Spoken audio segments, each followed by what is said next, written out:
प्रधानमंत्री नरेंद्र मोदी 10 और 11 अक्टूबर को लाओस के दौरे पर हैं। लाओस पहुंचने पर प्रधानमंत्री मोदी का शानदार स्वागत किया गया है। यहां बड़ी संख्या में भारतीय समुदाय के लोग मौजूद थे। ये यात्रा लाओस पीपल्स डेमोक्रेटिक रिपब्लिक के प्रधानमंत्री सुनेक्से सिम्फाडोन के खास निमंत्रण पे हो रही है। पीएम मोदी इस दौरान 21वें आसियान भारत शिखर सम्मेलन और 19वें पूर्वी एशिया शिखर सम्मेलन में हिस्सा ले रहे हैं।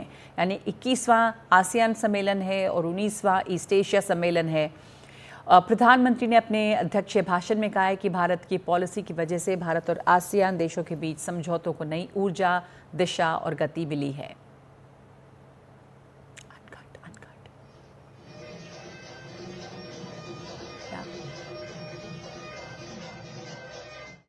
मैंने भारत की एक्ट ईस्ट पॉलिसी की घोषणा की थी।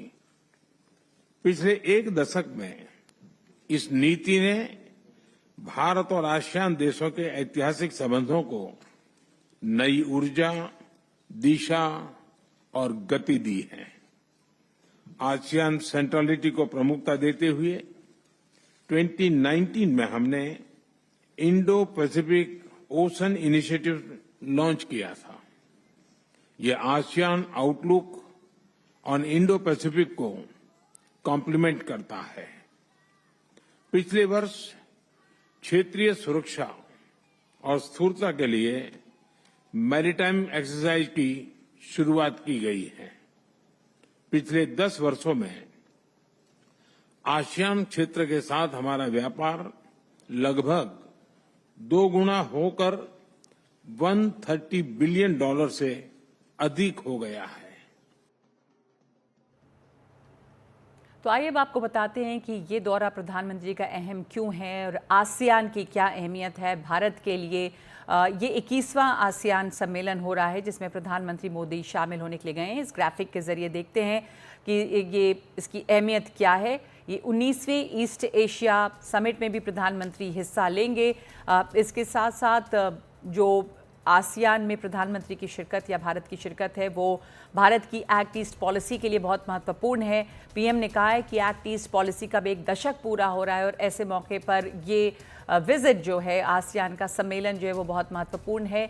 हिंद प्रशांत महासागर क्षेत्र में सहयोगियों के साथ ये सहयोग बढ़ाने का भी मौका है। आसियान देशों के नेताओं के साथ जो कॉम्प्रिहेंसिव स्ट्रैटेजिक कोऑपरेशन का प्रोग्राम है उसका भी रिव्यू होगा। ईस्ट एशिया समिट में शांति और स्थिरता की चुनौतियों पर चर्चा होगी। आसियान आपको बता दें कि एक 10 देशों का संगठन है और इसमें 8 पार्टनर देश भी हैं। जो 10 देश हैं उसमें इंडोनेशिया है, फिलीपींस है, Singapore, Thailand, Bharat, Vietnam, Laos और कंबोडिया और ब्रुनेई भी शामिल है। कुछ ही महीनों पहले प्रधानमंत्री ने ब्रुनेई दारुस्सलाम का भी दौरा किया था। मेरे साथ इस वक्त इस पर बातचीत के लिए जुड़ गई हैं हमारी सहयोगी कादम्बिनी शर्मा। कादम्बिनी, प्रधानमंत्री का ये दौरा और आसियान की समिट, साथ ही ईस्ट एशिया समिट जो है, भारत की जो एक्ट ईस्ट पॉलिसी अब रही है लुक ईस्ट से बदल के एक्ट ईस्ट, उसके लिए इसकी अहमियत क्या है और तमाम देशों का जो वहाँ पर कोऑपरेशन रहा है इंडो पैसिफिक क्षेत्र में उसका महत्व। जी देखिए, ये जो देश हैं ये सभी अगर आप देखें तो पड़ोसी की तरह हैं और यहाँ पर साफ तौर पर पीएम ने कहा भी कि पड़ोसी हैं, ग्लोबल साउथ के साथी हैं। हम जानते हैं कि भारत किस तरह से ग्लोबल साउथ में नेतृत्व ले रहा है। उन्होंने ये भी कहा कि हम एक दूसरे की संप्रभुता की हम इज्जत करते हैं, शांतिप्रिय लोग हैं, शांतिप्रिय देश हैं। भारत जो है वो ये मानता है कि एशिया का सेंचुरी है और इसमें सभी साथ मिलकर आगे बढ़ सकते हैं। तो उन्होंने कहा कि समन्वय, संवाद और सहयोग से ये संभव हो पाएगा। लेकिन ये साफ है कि बहुत ज़्यादा इम्पोर्टेंस जो है भारत अटैच करता है आसियान देशों से। कोशिश होती है कि कभी भी ये समिट मिस ना हो। आपको याद होगा कि G20 की तैयारियों में जब भारत जुटा हुआ था उस वक्त भी पीएम जो है इसमें भाग लेने के लिए गए थे।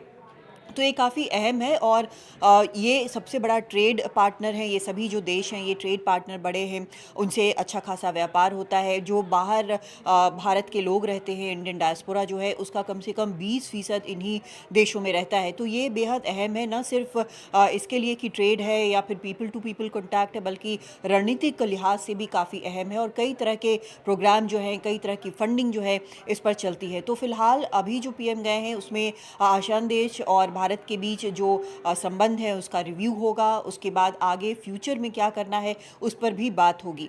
कई बायलैटरल्स भी हो सकते हैं, द्विपक्षीय बातचीत भी हो सकती है। लाओ के पीएम से तो होगी ही द्विपक्षीय बातचीत, पर और भी कुछ देश जो ईस्ट एशिया समिट के लिए वहाँ पर मौजूद है उनके साथ भी बातचीत हो सकती है। वहाँ पर ऑस्ट्रेलिया, न्यूजीलैंड, जापान, ये सभी भी देश वहाँ पर मौजूद हैं। तो ये एक तरह से और जो संबंधों को मजबूती प्रदान करने वाली बात है वो होगी। हो सकता है कि म्यांमार की जो स्थिति बनी हुई हो उस पर भी बात यहाँ पर आसियान समिट के आसपास में हो। दूसरी तरफ जो एक बड़ी समस्या भारत फेस कर रहा जी, है काले साइबर मिनी स्कैम का, उस पर हाँ भी बात हो।